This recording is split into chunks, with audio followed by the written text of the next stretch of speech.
শবে কদরের অন্যতম আমল হলো রাতে দাঁড়িয়ে ইবাদত করা, নামাজ পড়া।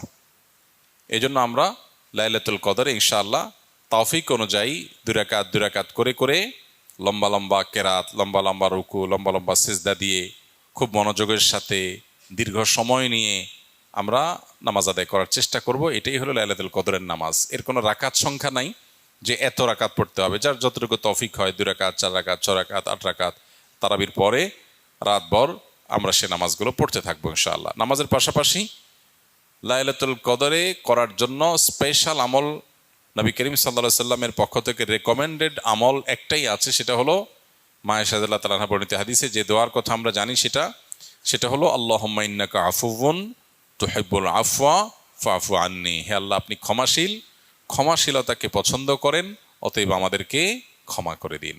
এই দোয়া বেশি বেশি করে করা।